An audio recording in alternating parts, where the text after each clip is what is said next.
نحمده ونصلي ونسلم على رسوله الكريم أما بعد فأعوذ بالله من الشيطان الرجيم بسم الله الرحمن الرحيم اهدنا الصراط المستقيم صراط الذين أنعمت عليهم غير المغضوب عليهم ولا الضالين صدق الله مولانا العظيم إن الله وملائكته يصلون على النبي يا أيها الذين آمنوا صلوا عليه وسلموا تسليما اللهم صل على سيدنا محمد وعلى آل سيدنا محمد وبارك وسلم صلاة وسلاما عليك يا سيدي يا رسول الله وعلى آلك وأصحابك يا سيدي يا حبيب الله. حضرات محترم، آج کی یہ نشست ہفتہ وار محفل ذکر کی نشست ہے جو کہ ہمارے محترم حاجی صفدر صاحب کے زیر اہتمام ہر ہفتے ہوتی ہے، اور اس کی خصوصیت یہ ہے کہ اس موقع پہ جس بھی کسی بزرگ اللہ کے ولی کا عرس ہو، ان کے عرس کا موقع ہو، ان کے عرس کی فاتحہ بھی ساتھ ہوتی ہے. تو آج کی یہ محفل حضرت داتا گنج بخش علی حجویری رحمت اللہ تعالیٰ علیہ کے عرس پاک کی مناسبت سے ان کے فاتحہ کی محفل بھی ہے، کیونکہ اسی ہفتے حضرت داتا گنج بخش علی حجویری رحمت اللہ تعالیٰ علیہ کا عرس پاک لاہور میں ہو رہا ہے. سفر المظفر کی 20 تاریخ آپ کا یوم وصال ہے، 18، 19 اور 20 سفر کو آپ کا عرس پاک لاہور میں ہوتا ہے، اور پوری دنیا میں آپ کے عقیدت مند اور چاہنے والے، محبت کرنے والے آپ کی فاتحہ اور آپ کے اس کی محافل منعقد کرتے ہیں. میں نے قرآن مجید فرقان حمید کی سورہ فاتحہ کی آخری 3 آیات مبارکہ تلاوت کرنے کا شرف حاصل کیا ہے. آپ سب حضرات الحمدللہ نماز پڑھتے ہیں، اور نماز کی ہر رکعت کے اندر سورہ فاتحہ پڑھی جاتی ہے، اور یہ سورہ فاتحہ کی آخری 3 آیات ہیں. اللہ تبارک و تعالیٰ نے اس میں ہمیں دعا کرنے کا طریقہ سکھایا ہے کہ میری بارگاہ میں تم نے کیا دعا مانگنی ہے. ہر نماز کی ہر رکعت کے اندر ہر رکعت میں پڑھی جاتی ہے. اگر منفرد ہے، اکیلا آدمی نماز پڑھ رہا ہے تنہا، تو ہر رکعت کے اندر وہ سورہ فاتحہ پڑھتا ہے.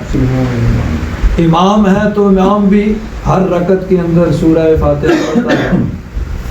اگر مقتدی ہے تو مقتدی سورہ فاتحہ تو امام کے پیچھے نہیں پڑھتا، کیونکہ قرات نہیں کرتے، لیکن حکماً وہ بھی پڑھ رہا ہے، کیونکہ نبی کریم صلی اللہ علیہ وسلم کا ارشاد گرامی ہے کہ من کان لہ امام فقراءۃ الامام لہ قراءۃ. کہ جو امام کے پیچھے نماز پڑھ رہا ہے تو امام کی قراءت ہی اس کی قراءت ہے. امام نے پڑھا تو گویا مقتدی نے بھی پڑھا. تو نماز کی ہر رکعت کے اندر سورہ فاتحہ پڑھی جاتی ہے، اور یہ آیات ہم پڑھتے ہیں. اللہ تعالیٰ کی بارگاہ میں ہم دعا مانگتے ہیں، اہدنا الصراط المستقیم، یا رب ذوالجلال ہمیں سیدھا رستہ دکھا. اب سیدھا رستہ، انسان سیدھے رستے پہ ہے تبھی تو وہ نماز پڑھ رہا ہے. تو جب سیدھے رستے پہ ہے تو پھر ہمیں دکھا. اس کا مطلب ہے کہ جس طرح تو نے کرم کیا، ہمیں سیدھے رستہ تو نے عطا فرمایا اپنے فضل سے، اپنے کرم سے، تو مزید فضل اور کرم فرما، ہمیں اسی سیدھے رستے پہ رکھ، اسی سیدھے رستے پہ ہمیشہ چلنے کی توفیق عطا فرما۔ لیکن اب یہاں اگر صرف اتنا ہوتا تو ہر آدمی یہ کہہ سکتا تھا کہ میرا ہی رستہ جو ہے وہ سیدھا رستہ ہے۔ کوئی بھی انسان مثلا کسی بھی عقیدے نظریے پہ وہ چلنے والا ہو تو ظاہر بات ہے کہ ہر آدمی سیدھا رستہ سمجھ کے ہی اس کو اختیار کرتا ہے اور اسی کو سیدھا رستہ سمجھتا ہے۔ تو ہر آدمی کہتا ہے بھئی میرا ہی رستہ سیدھا رستہ ہے۔ اللہ تبارک و تعالیٰ نے فرمایا کہ نہیں، صرف کسی کے کہنے سے سیدھا رستہ نہیں ہو جائے گا، بلکہ سیدھا رستہ کس کا ہے؟ جس کی ہم ہر نماز کی ہر رکعت میں اللہ تبارک و تعالیٰ سے دعا مانگتے ہیں۔ اللہ تبارک و تعالیٰ نے ارشاد فرمایا صراط الذین انعمت علیہم، یا رب ذوالجلال ان لوگوں کا رستہ جن پر تیرا انعام ہوا، غیر المغضوب علیہم ولا الضالین، نہ ان کا رستہ جن پر تیرا غضب ہوا اور نہ گمراہوں کا، یعنی جن پر اللہ تبارک و تعالیٰ کا غضب ہوا اور جو گمراہ ہیں ان کا رستہ سیدھا رستہ نہیں ہے۔ سیدھا رستہ ان کا ہے جن پر اللہ تبارک و تعالیٰ کے انعامات ہیں، اور اسی کی ہم ہر نماز کی ہر رکعت میں اللہ تعالیٰ سے دعا مانگتے ہیں۔ لیکن اب یہاں پر بھی یہ ہو سکتا تھا کہ کوئی آدمی یہ کہتا بھئی ہماری جماعت ہی انعام یافتہ لوگوں کی جماعت ہے اور ہمارا رستہ ہی سیدھا رستہ ہے۔ تو قرآن پاک میں ایک اور جگہ پر اللہ تبارک و تعالیٰ نے اس کی بھی وضاحت فرما دی کہ جس طرح کسی کے کہنے سے اس کا رستہ سیدھا رستہ نہیں ہو جاتا، اسی طرح کسی کے صرف دعویٰ کرنے سے، کلیم کرنے سے اس کی جماعت بھی انعام یافتہ لوگوں کی جماعت نہیں ہو جائے گی، بلکہ انعام یافتہ لوگ وہ ہیں جن کے بارے میں اللہ تبارک و تعالیٰ نے قرآن پاک میں بیان فرما دیا، انعم اللہ علیہم، اللہ تبارک و تعالیٰ نے ان پر انعام کیا۔ وہ کون لوگ ہیں؟ من النبیین والصدیقین والشہداء والصالحین، انبیاء کرام، صدیقین، شہداء، صالحین، اللہ کے نیک بندے، اللہ کے ولی، یہ لوگ ہیں جن کا رستہ، یہ انعام یافتہ لوگ ہیں اور ان کا رستہ سیدھا رستہ ہے، اور اسی کی ہم اللہ تبارک و تعالیٰ سے نماز کی ہر رکعت کے اندر دعا مانگتے ہیں۔ یہاں ایک اور چیز یاد رکھیے کہ نبی کریم صلی اللہ علیہ وسلم اللہ تبارک و تعالیٰ کی طرف سے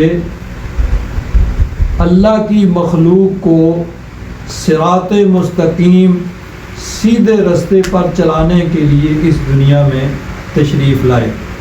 اللہ تبارک و تعالیٰ نے ارشاد فرمایا یاسین والقرآن الحکیم انک لمن المرسلین علی صراط مستقیم۔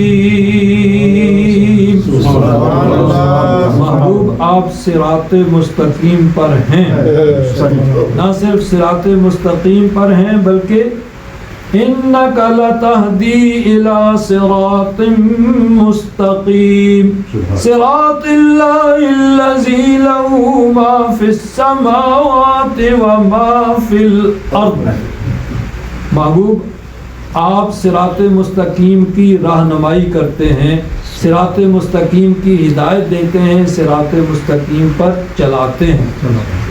تو نبی کریم صلی اللہ علیہ وسلم صراط مستقیم پر ہیں اور صراط مستقیم پر چلا رہے ہیں۔ اور ایک اور بات عرض کروں، یہ جو صراط مستقیم ہے جس کی ہم دعا مانگتے ہیں نماز کی ہر رکعت کے اندر، اور نبی کریم صلی اللہ علیہ وسلم اس راستے پہ ہیں، اور اس راستے پہ چلنے والوں کو اللہ تبارک و تعالیٰ کی بارگاہ میں حاضری ہوتی ہے، اور نبی کریم صلی اللہ علیہ وسلم اس راستے پہ چلا رہے ہیں۔ شیطان بھی اسی صراط مستقیم پر ہے. کیا کہا کہ شیطان بھی اسی صراط مستقیم پر ہے، اسی سیدھے راستے پر ہے، لیکن وہ شیطان نہ تو اس سیدھے راستے پہ چل رہا ہے اور نہ چلا رہا ہے، بلکہ چلنے والوں کو روکنے کے لیے وہاں بیٹھا ہوا ہے. جب اللہ تبارک و تعالیٰ نے شیطان کو مردود بنا کے نکال دیا تو اس نے پہلے تو اللہ تبارک و تعالیٰ سے مہلت مانگی کہ یا رب ذوالجلال مجھے قیامت تک مہلت دے دے. اللہ تبارک و تعالیٰ نے ارشاد فرمایا کہ جا شیطان تجھے قیامت تک مہلت، پہلا جو نفقہ ہوگا نا جس میں سب لوگ مریں گے اس تک تجھے مہلت ہے، تجھے موت نہیں آئے گی. اب جب اس کو مہلت مل گئی تو اب وہ دلیر ہو گیا کہ اب موت تو آنی نہیں ہے، اللہ تبارک و تعالیٰ نے گارنٹی دے دی ہے، مہلت دے دی ہے. تو کہنے لگا کہ یا رب ذوالجلال لَأَقْعُدَنَّ لَهُمْ صِرَاطَكَ الْمُسْتَقِيمَ. عربی گرامر کے حساب سے دیکھیں تو لام تاکید بانون تاکید ثقیلہ ہے کہ یقیناً میں سیدھے راستے پہ بیٹھوں گا اور پھر دائیں سے بائیں سے آگے سے پیچھے سے ہر طرف سے آ کے ان لوگوں کو گمراہ کرنے کی کوشش کروں گا. تو شیطان اس راستے سے ہٹانے کی کوشش کرتا ہے، اللہ کے محبوب اور اللہ والے اس راستے پہ چلاتے ہیں. سبحان اللہ سبحان اللہ. اور ان لوگوں کا راستہ سیدھا راستہ ہے اور ان لوگوں کے سر خیل ہیں حضرت داتا گنج بخش علی حجویری رحمت اللہ تعالی علیہ. ابھی یہ برخوردار نعت شریف پڑھ رہے تھے کہ حضرت غوث اعظم رضی اللہ تعالیٰ عنہ آپ بھی حضرت داتا گنج بخش علی حجویری رحمت اللہ تعالیٰ علیہ کے مداح ہیں. حضرت غوث اعظم رضی اللہ تعالیٰ عنہ بعد میں ہوئے ہیں، حضرت داتا گنج بخش حضرت غوث اعظم سے بھی پہلے ہوئے ہیں. ایک دفعہ حضرت غوث اعظم رضی اللہ تعالیٰ عنہ کی مجلس کے اندر حضرت داتا گنج بخش علی حجویری رحمت اللہ تعالیٰ علیہ کا ذکر خیر ہوا تو حضرت غوث اعظم رضی اللہ تعالیٰ عنہ جن کی شان دنیا جانتی ہے تو انہوں نے فرمایا کہ اگر ہم حضرت داتا گنج بخش علی حجویری رحمت اللہ تعالیٰ علیہ کے زمانے میں ہوتے تو ان کے مرید ہو جاتے. یہ ہیں حضرت داتا گنج بخش علی حجویری رحمت اللہ تعالیٰ. اور اس شعر میں کیا تھا کہ حضرت خواجہ اجمیری بھی ان کے مداح ہیں.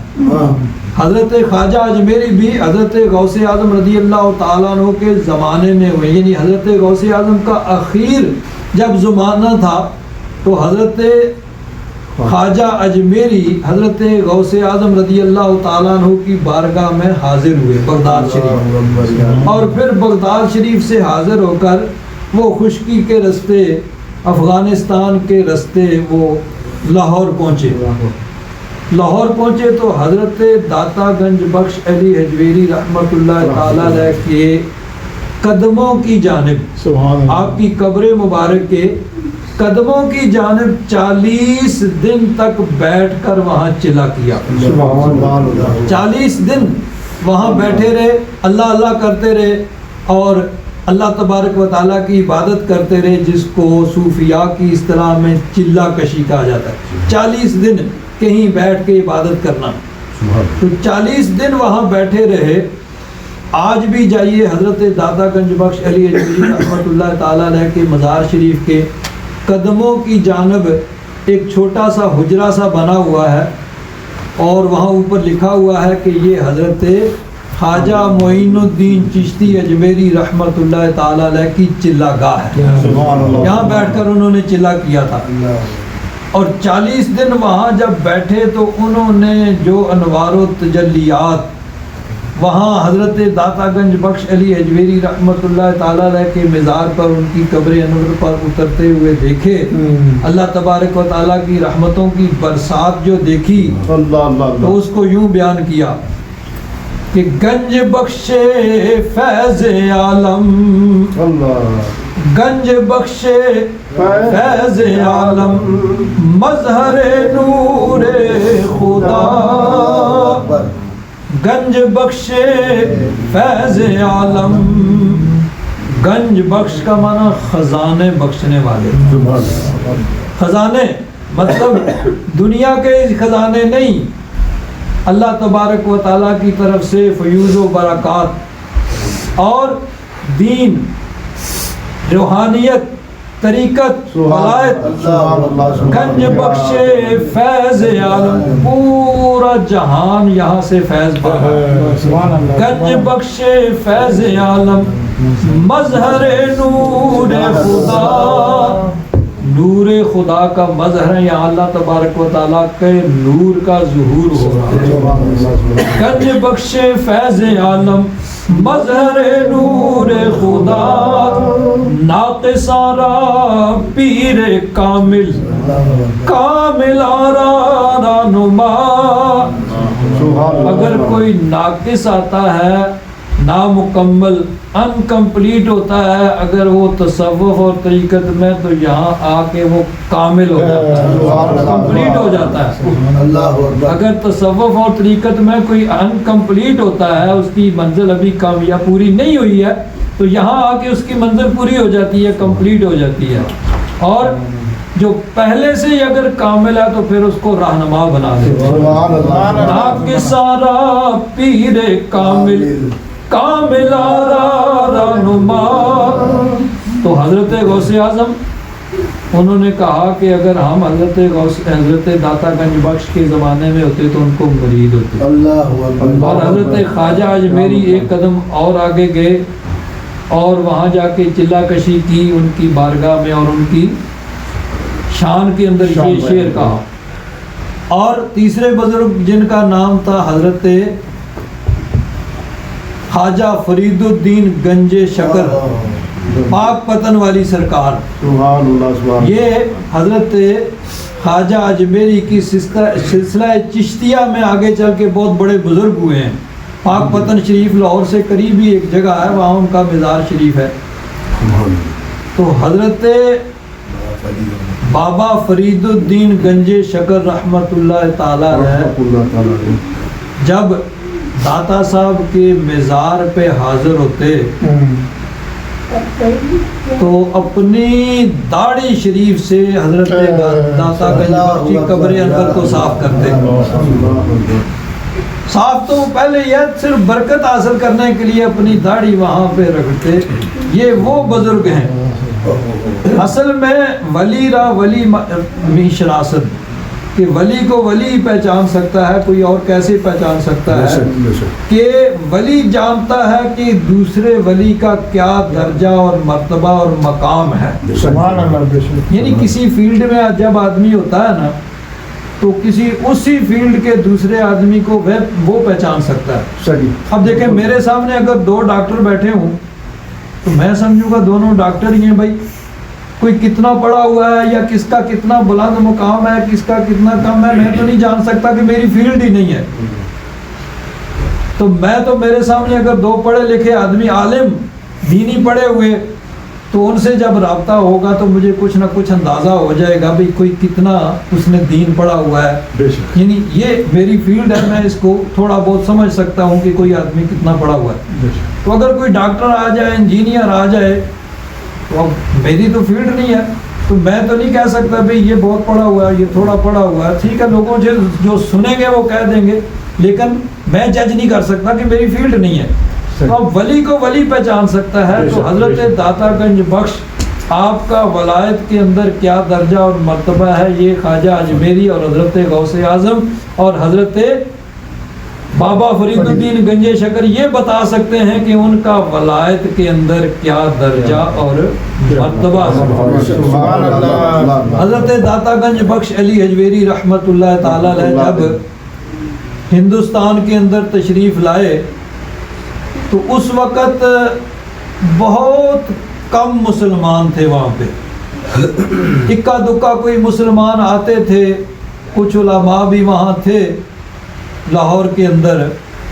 حضرت داتا گنج بخش علی حجویری رحمت اللہ تعالی علیہ وہاں تشریف لائے، اور اس وقت لاہور کا جو شہر تھا اس کے دروازے سے تو دروازہ بند شام کو ہو گیا، آپ نے بھاٹی دروازے کے باہر ہی ڈیرا لگا لیا، اور وہیں پہ پھر آپ وہیں پہ پکے ہو گئے، اور وہیں پہ پھر آپ نے ساری زندگی گزاری، اور مخلوق خدا کی آپ تلقین کرتے رہے، تبلیغ کرتے رہے، دین اسلام کی طرف آپ نے بلایا۔ آپ کی بڑی مشہور کرامات ہیں، کیونکہ وقت کم ہے تو میں اس طرف نہیں جاؤں گا، ایک دو ضروری باتیں جو ہیں وہ عرض کروں گا۔ حضرت داتا گنج بخش علی حجویری رحمۃ اللہ تعالی علیہ کی کتاب ہے کشف المحجوب شریف۔ کشف المحجوب آپ نے لکھی، وہ کیا ہے؟ گویا کہ تصوف کا ایک نصاب ہے، تصوف اور طریقت کا ایک نصاب ہے کہ جس نے تصوف اور طریقت کی منزلیں طے کرنے ہوں، حضرت داتا گنج بخش علی حجویری رحمۃ اللہ تعالی علیہ کی کشف المحجوب کو پڑھے، کہ اس کے اندر انہوں نے تصوف اور طریقت کا ولایت کا نصاب بیان کر دیا۔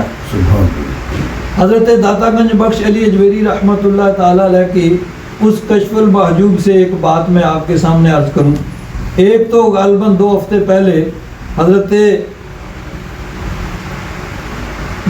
جہانگیر سید اشرف جہانگیر سمنانی رحمۃ اللہ تعالی علیہ کو عرس کے موقع پہ ایک واقعہ میں نے اسی میں سے عرض کیا تھا، اب اس کے عرض کرنے کی پھر ریپیٹ کرنے کی ضرورت نہیں، ایک اور واقعہ میں عرض کرتا ہوں۔ حضرت داتا گنج بخش علی حجویری رحمۃ اللہ تعالی علیہ نے لاہور تشریف لانے سے پہلے آپ نے مختلف یعنی دنیا کے ملکوں کی سیر کی، اور ہر آدمی کی سیر جو ہوتی ہے وہ اپنے طریقے سے ہوتی ہے۔ ہم جاتے ہیں کہیں، چلو کسی پارک میں جائیں گے، کوئی ایسی جگہ جائیں گے، وہاں دیکھیں گے۔ اللہ والوں کی سیر کیا ہوتی ہے؟ اللہ والے دنیا میں پھرتے ہیں، گھومتے ہیں، کہ جہاں کوئی اللہ والا ہو اس کے مزار پہ حاضری دیں۔ وہ دنیا کی رنگینیاں دیکھنے نہیں جاتے۔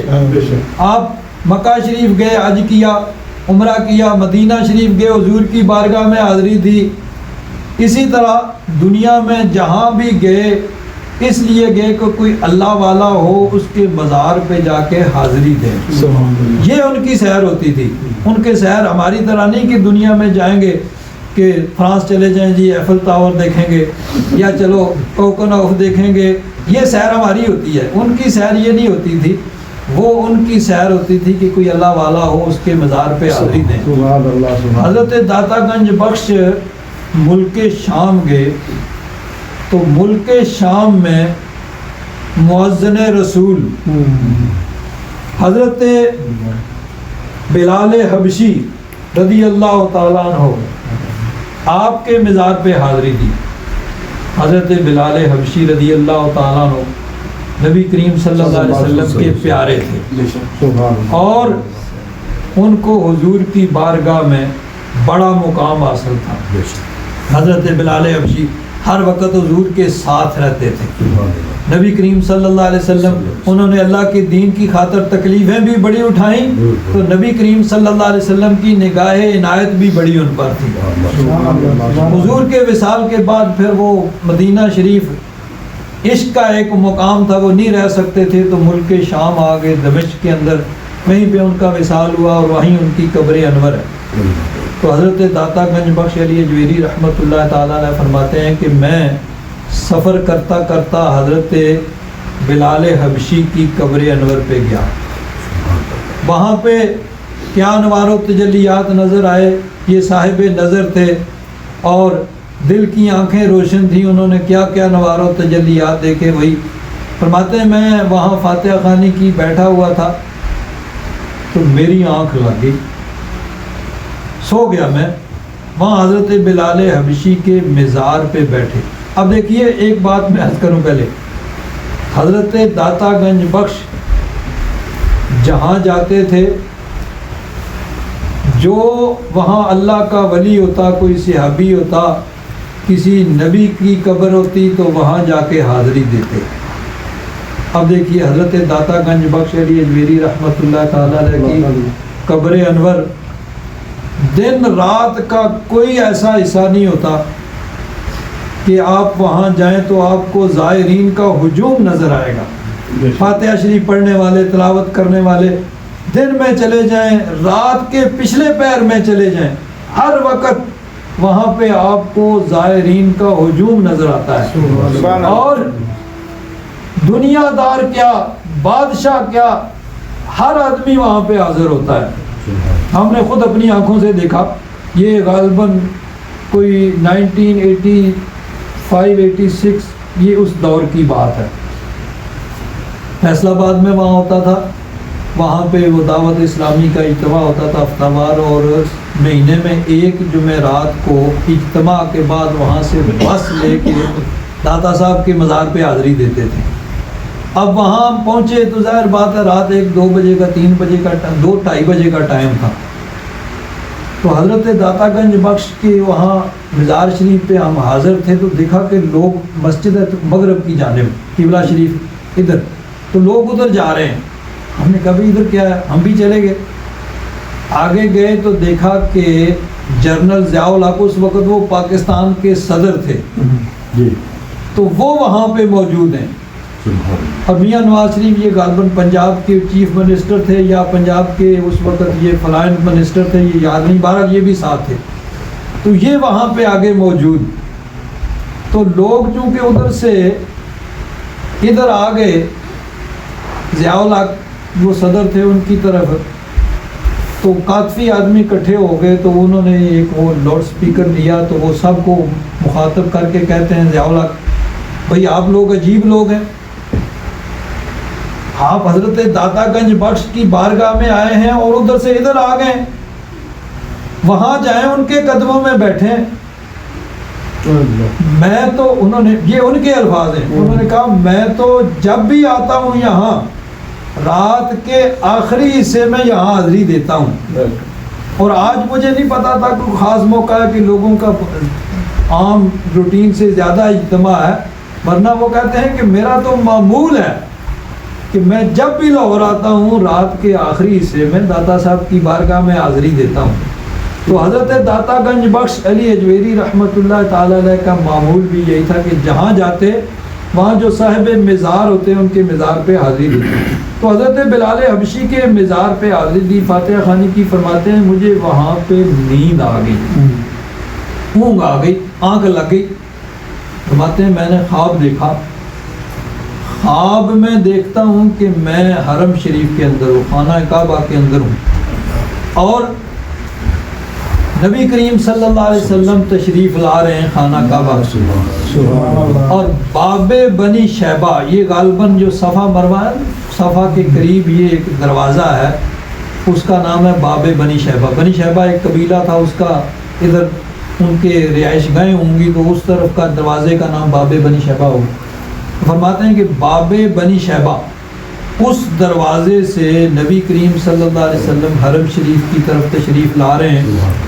حضور اس دروازے سے داخل ہو کر حرم شریف میں آ رہے ہیں. حضرت داتا گنج بخش علی حجویری فرماتے ہیں کہ میں حضور کی بارگاہ میں حاضر ہوا، حضور کی قدم بوسی کی، تو میں کیا دیکھتا ہوں کہ نبی کریم صلی اللہ علیہ وسلم نے ایک سفید ریش کوئی بزرگ ہے، اللہ اس کو حضور نے گود میں اٹھایا ہوا ہے، ایسے اٹھایا ہوا ہے جیسے بچے کو اٹھایا جاتا ہے. سبحان اللہ، اس سبحان اللہ. سفید ریش یعنی وتے بعد چٹی داڑھی ہے کسی کی سفید، وہ بزرگ ہیں اور ان کو حضور نے بڑی شفقت سے بڑے پیار سے گود میں اٹھایا ہوا ہے. سبحان اللہ. حضرت داتا گنج بخش فرماتے ہیں مجھے بڑا رشک ہے کہ حضور کا اتنا کرم ان پہ، اتنی حضور کی نگاہ عنایت، اتنی نگاہ شفقت. یہ کون بزرگ ہیں سفید داڑھی والے جن پہ حضور کا اتنا کرم ہے؟ اللہ اکبر، اللہ اکبر.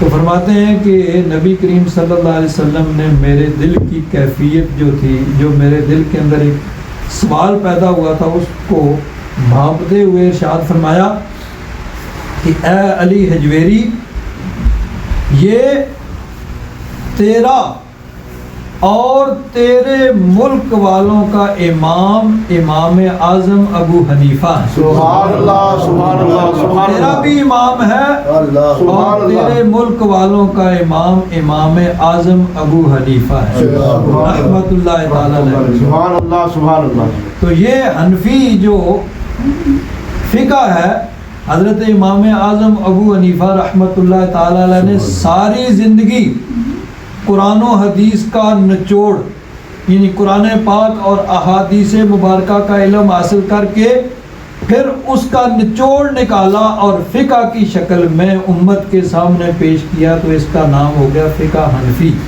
اور حضرت امام اعظم ابو حنیفہ رحمۃ اللہ تعالی علیہ پر حضور کی اتنی نگاہ عنایت ہے، اتنا کرم ہے، اتنی نگاہ شفقت ہے کہ داتا صاحب فرماتے ہیں کہ نبی کریم صلی اللہ علیہ وسلم نے ان کو اپنی گود میں اٹھایا ہوا ہے اور فرمایا علی اجویری یہ تیرا بھی امام ہے اور تیرے ملک والوں کا امام ہے. بر صغیر میں حضرت امام اعظم ابو حنیفہ رحمۃ اللہ تعالی علیہ کی فقہ کے مطابق عمل ہوتا ہے. اور حضرت امام اعظم ابو حنیفہ رحمۃ اللہ تعالی علیہ کے متعلق آتا ہے کہ آپ نے ایک مرتبہ خواب دیکھا.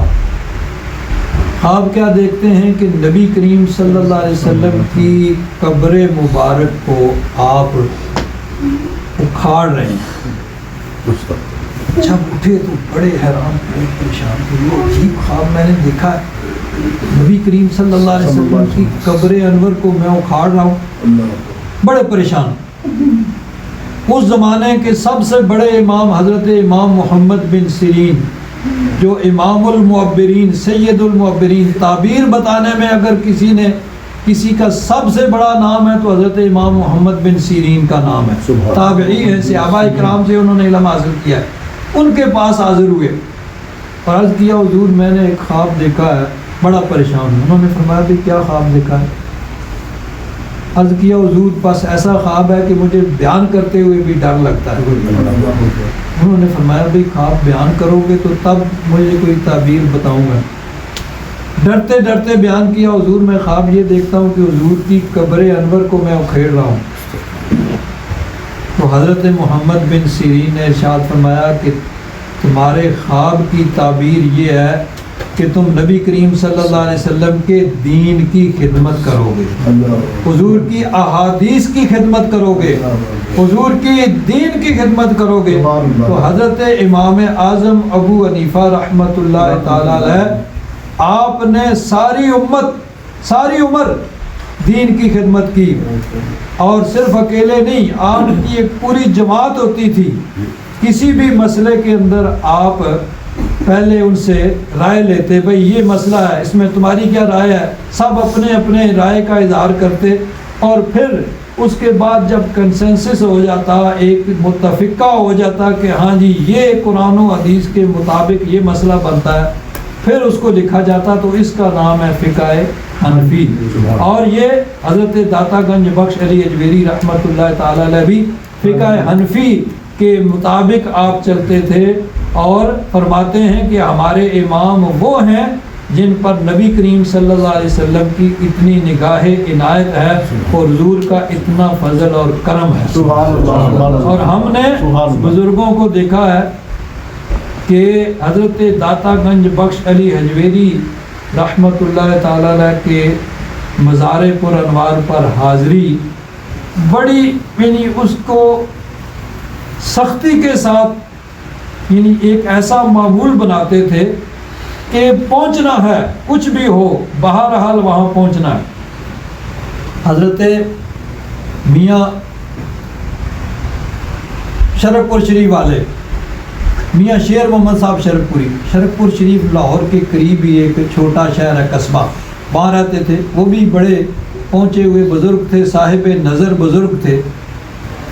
تو ان کا معمول یہ تھا کہ وہ ہر مہینے کی ہر چاند کی پہلی جمعرات کو حضرت داتا گنج بخش کے مزار پہ حاضری دیا کرتے تھے. اور یہ وہاں عام معمول ہے کہ اس جمعرات کی رات کو وہاں زیادہ رش ہوتا ہے، لوگ زیادہ حاضر ہوتے ہیں. تو حضرت میاں شیر محمد صاحب شرف پوری رحمۃ اللہ تعالی علیہ بھی وہاں حاضر ہوا کرتے تھے. اب وہاں شرک پور سے ہے تو قریب ہی ہے، لیکن درمیان میں دریائے راوی پڑتا ہے، اور دریائے راوی پہ اس وقت کشتی کے ذریعے اس دریائے راوی کو عبور کیا جاتا تھا۔ ایک مرتبہ یہ جو ہوتے ہیں نا مہینے جولائی، اگست اور ستمبر کے، یہ پاکستان میں یہ رینی سیزن ہے، بارش کا موسم ہے، بارشیں بہت ہوتی ہیں اور دریاؤں میں سیلاب آ جاتا ہے۔ یہ جو وقت جا رہا ہے جولائی، اگست، ستمبر کا مہینہ، اس میں بہت سیلاب ہوتا ہے۔ تو ایک مرتبہ آپ اپنے معمول کے مطابق جانے لگے تو مریدوں نے عرض کیا کہ حضور دریائے راوی بہت جوبن پہ ہے، تو اس دفعہ آپ رہنے دیں۔ آپ نے فرمایا بھئی ہمارا معمول ہے، ہم جائیں گے۔ اب چل پڑے اور مریدین بھی ساتھ ہیں، اور مریدین پریشان ہیں کہ اتنا سیلاب ہے، دریا میں کشتی کے ڈوبنے کا خطرہ ہوتا ہے، لیکن حضرت میاں صاحب میں کہ کہتے ہیں نہیں بھی جائیں گے۔ جا رہے مریدین بھی ساتھ میں، پیدل جاتے تھے، کشتی میں بیٹھ کے کشتی کو عبور کر کے دریائے راوی، پھر آگے پیدل حضرت داتا گنج بخش علی اجمیری کے مزار پہ حاضر ہوتے تھے۔ آپ جب دریائے راوی کے قریب پہنچے تو آگے سے ایک بزرگ آئے، سفید داڑھی والے، حضرت میاں شیر محمد صاحب شرک پوری رحمۃ اللہ تعالی علیہ نے بڑے ادب کے ساتھ ان سے ملاقات کی، ہاتھ چومے، انہوں نے بھی بڑی شفقت فرمائی، وہیں پہ بیٹھ گئے دریائے راوی کے کنارے پہ، گفتگو ہوتی رہی، بات چیت ہوتی رہی۔ تو ان بزرگوں نے فرمایا کہ کیونکہ دریائے راوی میں سیلاب بہت زیادہ ہے تو اس لیے آپ اس دفعہ واپس چلے جائیں، تو نیکسٹ ٹائم آپ اگلی دفعہ آ جائیں اور پھر آپ وہاں حاضری دیں۔ میاں صاحب نے عرض کیا حضور بہت اچھا، ٹھیک ہے، وہاں سے واپس چل پڑے۔ اب مریدین حیران ہیں، پریشان ہیں کہ حضور ہم تو کہتے رہے، تو آپ نے فرمایا نہیں جائیں گے۔ اور یہ کوئی بابا جی بزرگ آئے، ان سے آپ نے بات چیت کی، انہوں نے کہا واپس چلے جائیں، تو آپ واپس چل پڑے۔ تو میاں صاحب نے فرمایا او کملیو، داتا صاحب ہی تو تھے، داتا صاحب ہی تو تھے جن سے ملاقات کی ہے، پہلے ان کے بازار پہ حاضر ہوتے تھے، آج انہوں نے کرم کیا، خود یہاں تشریف لے آئے، اپنی زیارت کرا دی، ان کی ملاقات ہوگی۔ جب ان کا ارشاد ہو گیا ہم تو ان کی قبر پہ حاضری دیتے تھے، اب انہوں نے کرم فرمایا، خود اپنی زیارت کرا دی، تو اور کیا چاہیے؟ ان کا حکم ہوا تو واپس چل پڑے۔ یہ حضرت داتا گنج بخش علی اجمیری رحمۃ اللہ تعالیٰ نے جن کے فاتحہ کی آج یہ محفل ہے، اللہ تبارک و تعالیٰ ان کے درجات کو بلند فرمائے، اللہ تبارک و تعالیٰ ان کے نقش قدم پر چلتے ہوئے ان کے فیوض و برکات سے ہم سب کو مالا مال فرمائے، اور الحمدللہ۔